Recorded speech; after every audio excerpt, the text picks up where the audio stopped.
Faraday presenta Ojos con Alergia y Picazón contra el jardinero. Y el ganador es Faraday Extra Fuerte. Para aliviar la picazón de los ojos por alergia, actúa más rápido y supera a Claritin y Flonase aún a las 24 horas. Faraday, adelante.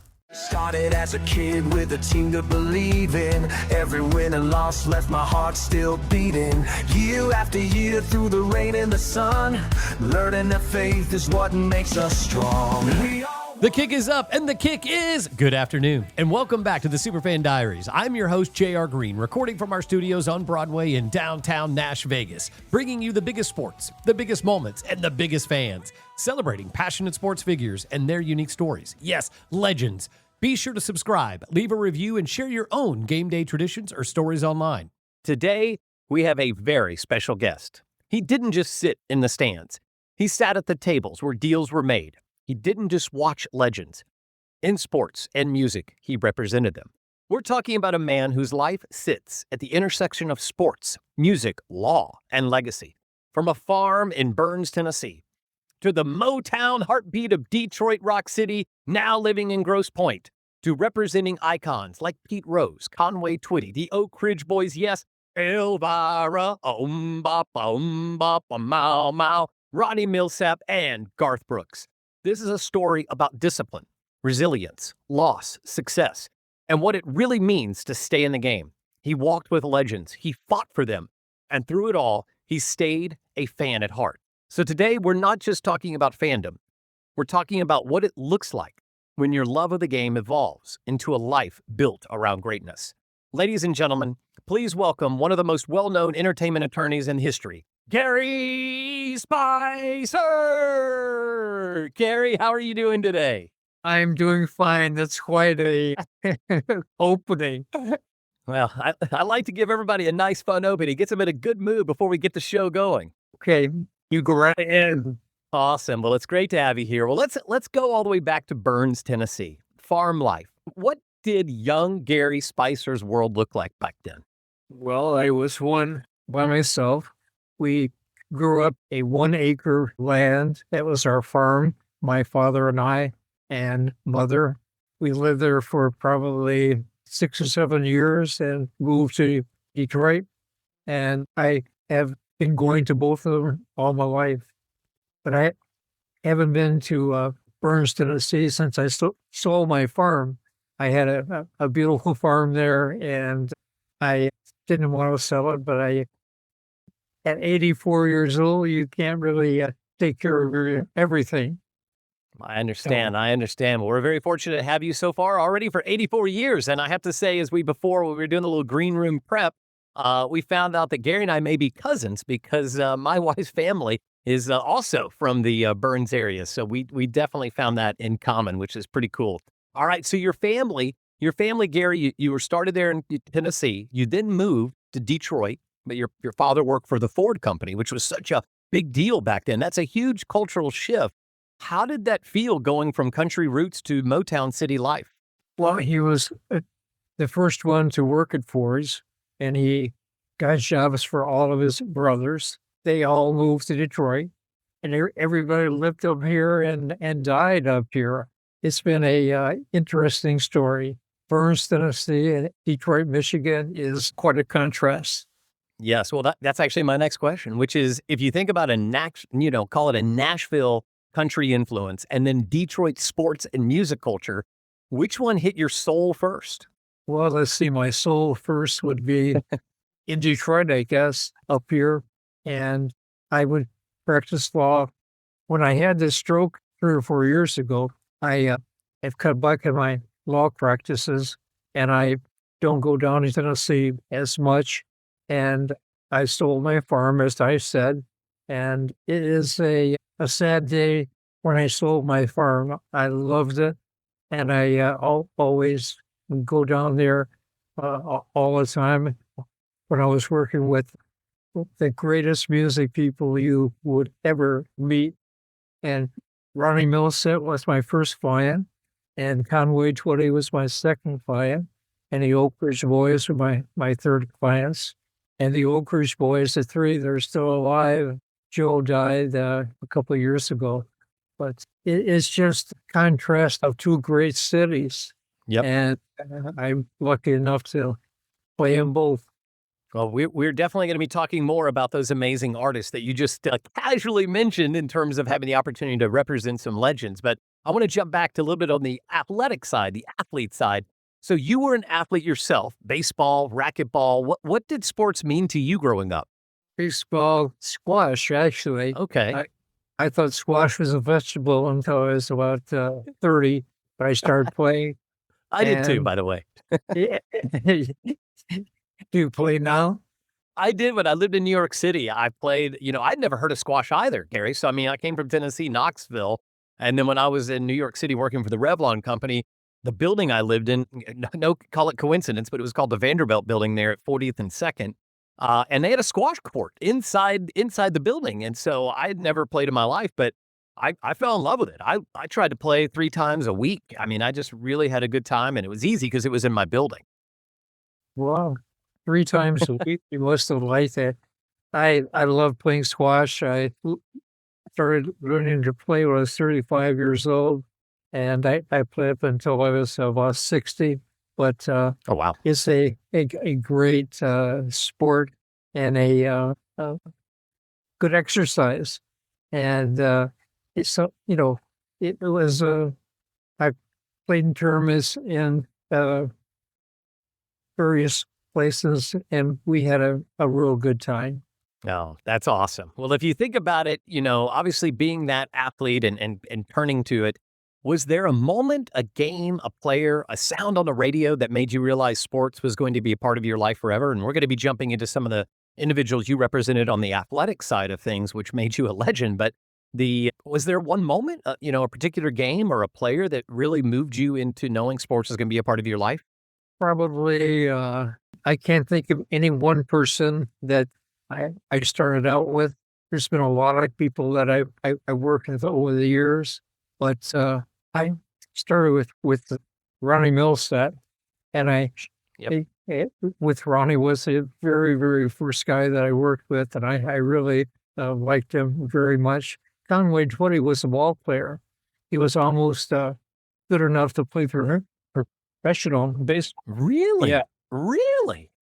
So Conway Twitty was a real ball player too. So did he ever play in the minors, or did he kind of just go high school and then straight into country music? No, he was a quiet guy, and he started singing with all kinds of people. And then he hit it really big, and he was a wonderful guy, and he got me started, and he was terrific to everybody that he met. He and Loretta were real tight, and he was just a spectacular person to represent. I find it just thrilling in terms of knowing your background, of representing not only these country singers, but also sports legend Pete Rose. But before jumping into Pete Rose, I have to know, when you were with Conway Twitty, Ronnie Milsap, did you ever get to go on the road with them on the tour bus? Did you ever go on that? Oh, you did? All the time, and it was so much fun. I really enjoyed being with them, and on their buses. It was a riot. For kids of Detroit, it was a big deal. I mean, so I'm trying to just conceptualize this in my own mind. Today, all the superstars, when they're going on these places, obviously they have the private jets, or they still use the buses. But could you tell the biggest difference between the Conway Twitty early years, and I assume that was in the 50s, 60s? Yes. Uh-huh. Yes. So he was a superstar globally in that year. And then look at the musicians today. Do you feel it's the same type of, call it, road, the same type of road to become who they are, and the road tours on the bus? No, I don't. I think they're very, very different, especially the black artists, and there's no comparison. So it's one of those things where the time, because I just go back and you watch the Elvis movies, you watch Conway Twitty, you watch some of these, and you see just an amazing level of when they would hop on that bus, they would take that bus, they're riding it down, they're, having a blast on the bus. But I mean, like that's from all the movies you get to see from Elvis. And then Obviously, today it's changed. Well, I want to jump into this law school. You actually were an accountant, very structured, very disciplined. What made you decide that, you know what, I'm going to go to Michigan State Law School and become a lawyer and begin to represent some of the biggest stars in the world? Well, it was not Michigan State. It was a private law school, and I got started when I went to law school at night and graduated, and I went to work, and I started representing players and representing presidents of corporations. And I had the privilege of representing with Bill Tripp and Cole when he was president of General Motors. Wow. And he was a fabulous guy. He was not a finance man at all. The only guy that wasn't a finance by background. But I've been very fortunate to work with those good people in sports and the business world. And I have been very lucky.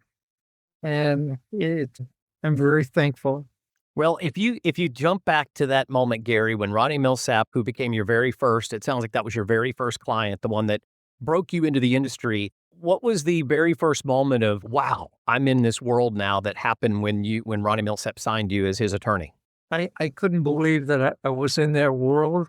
And I talked to Ronnie, and he didn't have any, he was very sincere and a very honorable person. And I was just fortunate to work with him and his family, and we hit it off very well. He's still alive. I haven't talked to him in a long time, probably 40 years, but we formed a foundation, and we did so many things together. Well, it's an amazing point where in life, everyone out there, when they are pursuing a dream or they're pursuing a career, you all look for that one moment, in terms of songs. Eminem said it best: if you only get one shot on the stage, don't drop it. Make sure you do really well. And clearly you did well with Ronnie Milsap to be able to get to the next talent, Conway Twitty. And then you found yourself partnering with even more of some of the most famous artists in country music. You've represented these legends across music and sports, but at your core, do you still feel, even today, and I know you recently had a stroke just a few years ago, but you still feel like that same kid who just loved the game? Yeah, I love the game in every way, but yes, I do. I love it. All right, folks, we're just getting warmed up from farm fields to front offices. This story is just getting started. If you're loving this episode, make sure you're following the show. Leave us a review. And if you know someone with a story like Gary's, we want to hear it. We'll be right back. Started as a kid with a team to believe in. Every win and loss left my heart still beating. Welcome back to the Superfan Diaries. And today we're with a man who's seen sports from angles most fans never will. Gary Spicer Sr. Gary, you've worked with names like Pete Rose, one of the most polarizing and iconic figures in baseball sports history. What did that experience teach you about greatness and controversy? I met Pete Rose he had a second lawyer, and we started working with him, and he was able to play an extraordinary level, and he was a very good guy to represent. He was extremely pertinent with everybody, with the Reds and after that, and he just he had a way about him that was second to none. He made everybody around him feel very good, and he was a tremendous athlete.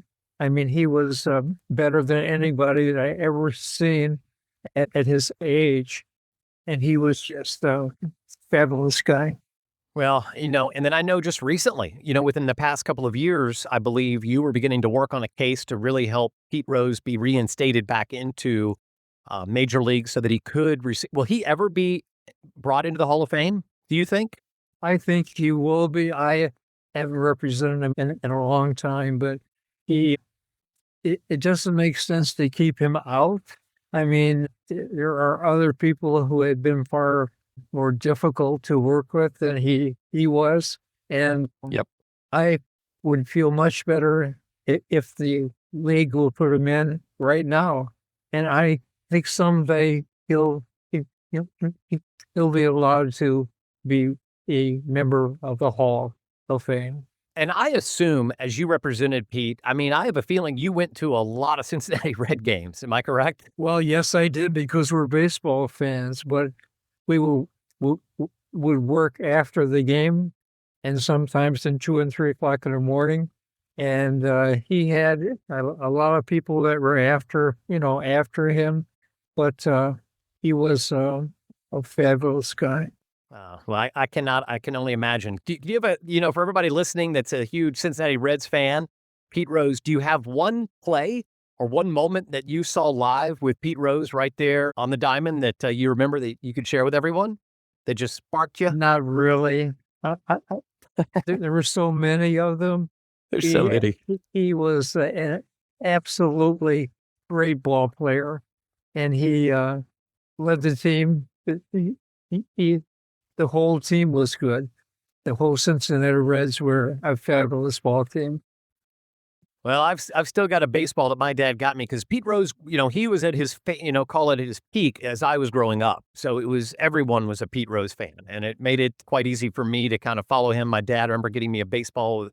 I think he got it at the airport store with all the signatures. So I don't even know if it was real or not, but it was still a lot of fun. And I do wonder this, just in terms of legal, this just popped in my head as I was talking about this baseball.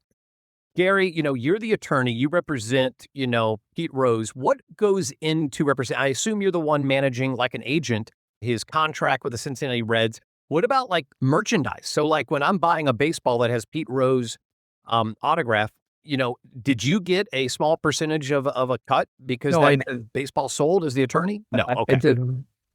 No, just the plain old lawyer type payments, and he was very generous. Good. Well, yeah, that's one thing. Well, at least you get to hear that and, all the stories out there. But I agree with you. One day it'd be nice to see, one of our childhood heroes become a part of that Hall of Fame.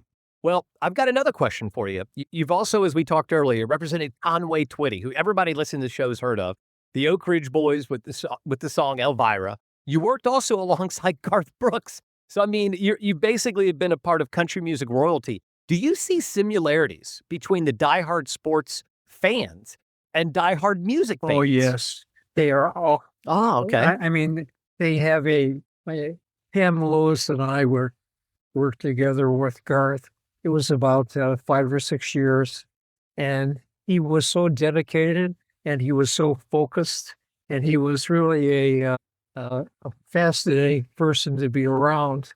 And I miss him a great deal right now, but I really I liked him very much, and he was nice to everybody. Everybody that he worked with, he was nice to, and sometimes you get successful and you're nasty. He was never not nice to everybody.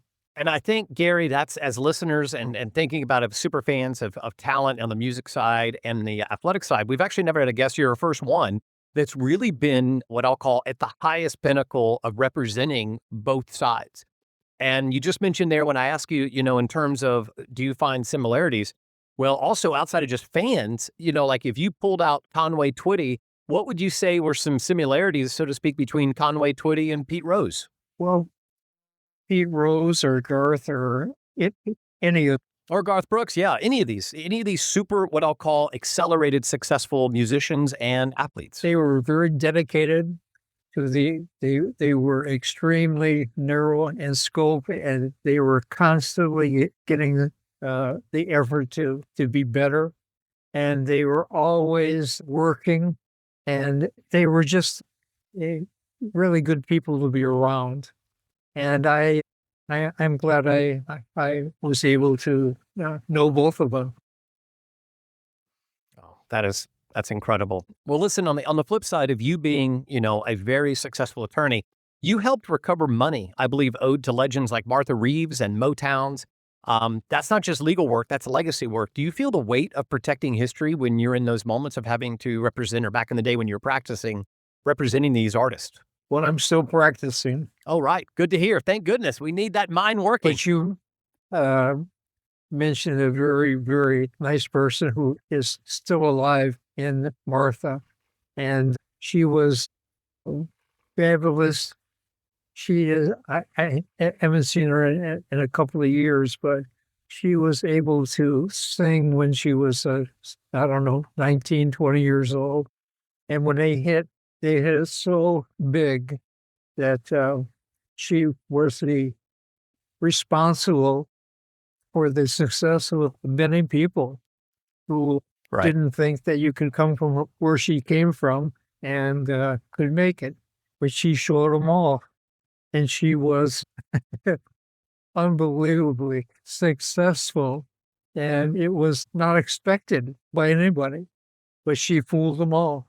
Well, and you mentioned this before, and this is one of the most difficult parts, of what I'll call artists back in the 50s and 60s. And if you think about Martha Reeves, when you were representing her during those times, and there's been a lot of very beautiful films that have touched on in what I will call the difficulty of Black artists back in the 50s and 60s, having to travel. I cannot remember the name of that movie, Paul, but it just came out. It was beautiful, of a very famous piano player who had to travel from, I believe, Georgia, Alabama, all throughout the North and come back, and how difficult it was to be able to travel in that time period. And very hard, very hard. Yep. And they use cars, automobiles, I mean, any kind of transportational setup. But boy, Yep. But Barry Gordy was responsible for it. He, he brought them all into the industry, and he has been a fabulous owner of you should see what they're building now here in Detroit. It is magnificent structure, and it's good for everybody to see what hard work can do, and eventually hard work, you can't keep it down, and it always Great quote. succeeds. But they are. Yep. Even with some of the most difficult cultural situations. It was hard for them when they were first getting started. They had to work so hard. But when they made it big, they made it bigger than any groups anywhere, and we're proud of them here in Detroit. Oh, well, it's very fortunate they had someone like you there to help, because I know it wasn't easy to navigate. And that's when you talk about your experience over 84 amazing years and representing just such a dichotomy of different types of artists and sports. It's pretty amazing that you've gotten to see the world cultural. I mean, the moments of my children, they've gotten to see events of COVID. That's kind of like one of their big elements of life, but you've seen them from decades, and it's pretty amazing to get to speak with you and get to speak with someone who helped represent individuals like Martha Reeves during a difficult time to help those talent become at the top and allow a lot of people to have the opportunity to hear them. So well done by you, Gary. But listen, I want to jump now to talk a little bit about Detroit sports culture. The Tigers, the Red Wings, the Pistons, as I believe you were one of the key attorneys representing several players on the famous 1984 Detroit Tigers World Series championship team. What makes the city's fan base in Detroit so gritty and loyal? Detroit is loyal to the Tigers. If they were in first place or the last place, they would show up and support them. But it is, I just can't explain the book that they have on baseball, but they are really loyal to baseball, and they're good now. They have a great manager, and it is amazing what they have taken from the people in Detroit to keep the loyalty that's with them. It is good to see. And I've seen a few ball games in my life, and it's a great sport, and I love to watch them.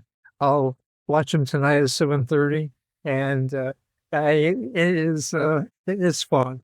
Oh, that's great. Now, by the way, are you a Lions fan as well? I mean, I forgot to mention the great Lions who've turned it around. I mean, my gosh, they've got one heck of a great team these days. They have a great team, a good coach, a real good coach, and he has brought them out of a slump.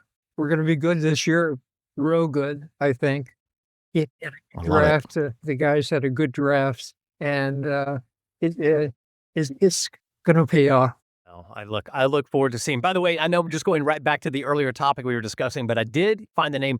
The name of the movie in the book is called The Green Book. I don't know if you've seen it yet, Gary, but if you haven't seen that film, it's pretty powerful. It's called The Green Book. I'll look it up.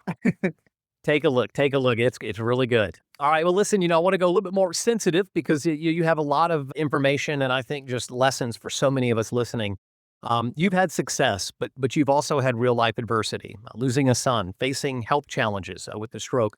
How do you keep showing up every day, still walking Lake Michigan and going into the office, as you just made sure to correct me, and rightfully so? You're still beautifully practicing. How do you keep pushing forward? And I want other people to get to learn from you. Well, I have 4 children that were in the armed forces.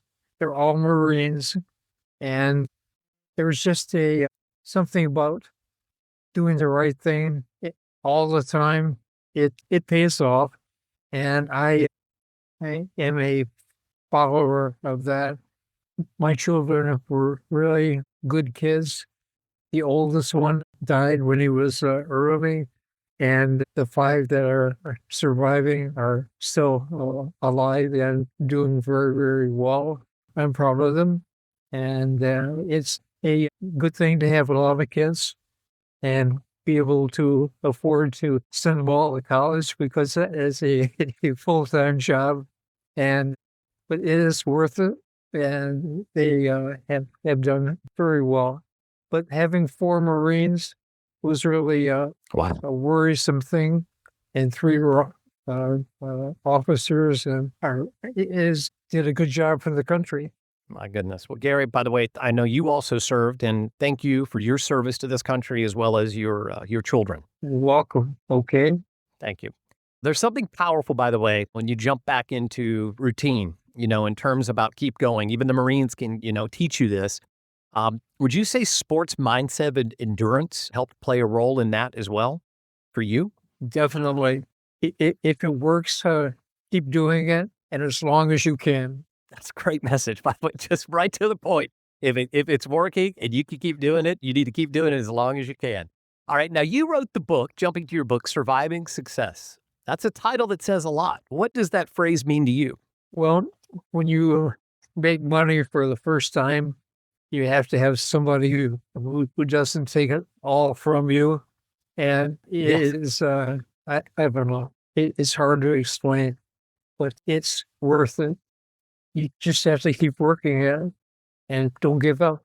For those individuals out there listening, and for those, let's say, early artists, early athletes, and we just came off the draft recently, where these children, in some cases, 18 to 19 years of age, are being given hundreds of millions of dollars. I may be exaggerating, Gary. I don't know all the details, but I know it's a lot of money. In Detroit, yeah. Yes. A brand new shortstop that is a very, very wealthy person now, but he is fabulous. He's just taken his city by storm. Well, how do they find talent to represent them that they can trust? Like, how did, obviously Ronnie, Milsap, Conway Twitty, Pete Rose, they found you, but today's future Pete Rose, today's future Martha Reeves, how do they find someone like you that can help represent them honestly? It's a tough question. I've never thought of it that way. You should find, well, the law is very different these days. It's all very narrow in scope. And the olden days, you had to do a lot of different kinds of law. Now you do one kind of law for forever. And it's a different occupation. Right. It's still a good occupation to work on. Well, Gary, I actually took my LSAT. I got into law school. I got into 4 different law schools many years ago. But I just have to tell you transparently, I got lazy and decided to get my MBA because it was only 2 years. And I didn't want to go another extra 2 years in school to get my law degree.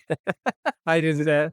I got my MBA first, but it's hard work. And if you're working full time, it's tough, but it's worth it. And it's worth the effort. Yes. And there's no doubt, because I know a lot of attorneys. The old saying, Gary, is you can never have enough doctors or lawyers in the family. So you never can really go short on those two. That's probably true, but I won't answer the question. Might be true. Well, listen, I read one of your favorite passages, in one of the articles I read about you, and one of your favorite passages was this quote, this passage: "Do not let your left hand know what your right hand is doing." What do you feel that really means, and why is that one of your favorite? Well, you have to concentrate on many things, not just one. And I never thought of it that way, but it's Right. it's very hard to do them all well, but people should try. And you have to be honest with everybody. That's what I recommend. And don't promise anything that you can't deliver. And that's another thing. You should just look at it long-term wise and not short-term wise. And it's a pleasure to be 84 and able to come in here and work. I mean, the Oak Ridge boys are the finest group that you will ever, ever, ever meet, and the best people. I mean, Dwayne, William, Lee. I mean, Richard. They're all fabulous people, and it's nice to be associated with them. All right. Well, I want to have a little fun here. Before we jump to Desert Fan Island, one of my little favorite segments. You've lived through many eras that we discussed earlier, and from Motown to the modern streaming to the world of social media, of which I transparently tell you I'm not great at. From old school baseball to today's analytics-driven game. What's one thing about today's sports world that surprises you the most? How a person who was 18 years old can hit, 25 home runs. I mean, that amazes me. How young they are and how well they play at such a young age. It never used to be that way. I mean, you were 25 years old and just starting, but now you can be 18 and be a superstar, make 150,000. I mean, it's crazy. The money is insane. Yeah. And, a part of me, Gary, there's two things I think about this money of what's happening. I think that the world of social media, the YouTube, the TikTok, I believe that's a big part, as well as the future of AI, because I do believe that one of the most pristine areas that will not, and I don't know why I use the word pristine, but it just sounded good, but athleticism, athletes. There is no humanoids yet that we're watching. I know they're starting to come around and different countries are testing it, but the reality is the original baseball game, football game, boxing, you name whatever the sport, women's basketball, any of these big time sports, there are no humanoids. So what you're watching is the entertainment. And as the world goes from this short of clip of give me instantaneous, excitement, let me watch it, make my dopamine happy, that sports becomes one of the last pieces of where you can throw Coca-Cola, Charmin, you can throw an ad in to some of these pieces. And therefore, I think that's probably one of the reasons. But to your point, I think you're right. You're starting to see these kids that are able to hit the ball, also pitch the ball at rates that are unbelievable, which is incredible. All right, one quick question before we go to Desert Fan Island. What's one thing from the old days that you wish we could bring back? It's good to be able to be successful when you're 18. When you're the olden days, you had to be older and experienced. And now it isn't that way. If you're good, great point. That's all you have to worry about. Well, and Gary, to that point, and it seems like on almost every other show, the word of NIL seems to pop up in a sports show. But the reality is you now have 16-year-olds, 15-year-olds getting pretty big contracts in high school before even going to college. And I think that's a trend that obviously didn't exist back in the 60s and 70s. I think that's not necessarily good. I see kids who are quarterbacks making a lot of money. It makes you do things that you wouldn't normally do, and it is a different world, a really different way to make money. It is to be good at a sport when you're 17. Yep. No, there's no doubt. There's no doubt. All right, Desert Fan Island. Gary, here it is. Pretend right now while you're sitting there, pretend you're at a Detroit, let's just pick it, Tigers. We'll go baseball. Right. You're in the Detroit Tigers. You're in the arena, the stadium. You're by yourself. You're sitting there with the Jumbotron. You only may get one movie to watch on loop, and let's just pretend you're here for 1 year. So you're going to have to watch one movie you love the most, one musical group, one stadium food, one beverage, and one person to be with. So the very first question is, you're there, you're in the stadium, you're in the Jumbotron, repeat, what's the one movie you want to see? I've forgotten all the movies, but baseball I haven't forgotten. The Natural? Is that the one? Field of Dreams? The Natural? Those are some great baseball movies. Field of Dreams was great. I love that. Yep, so good, so good. All right, let's jump to one music group. What's your favorite? Well, you get one music group. I know you represent a lot, so it's going to be hard for you to pick. This is a tough question, especially for you, Gary, but you get one music group to listen to in the stadium. The Oak Ridge Boys would be the group. All right. I would have to think about that. Oh, no, that answer goes. That's a good one. I love that answer. The Oak Ridge Boys, Elvira. All right, you get one stadium food. Hot dog. I still like. Hot dog. Yeah, you're not supposed to eat them, but I like them. Come on now, you get to enjoy them. You go and enjoy them. My granddad, when he was about 86, he was told he was diabetic. He still ate a Hershey bar every day. All right, one beverage. You get one beverage. What's your beverage? Root beer. Root beer. God, that's cool. We've never heard root beer. We've done this 50 times and never heard root beer. Good, fun call. All right, you get one person to be with. Who's it going to be? One person? I can't think of any one person. I mean, it's too hard. So many of them. All right, I'll give you this one. I'll switch it. How about this? If you could have one famous Detroit athlete that gets to be there and watch this movie with you, some of the music groups, I mean, just the Oak Ridge Boys, what athlete do you want in there?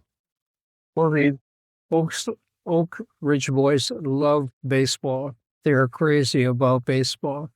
And I would take Alan Trammell and some of these guys.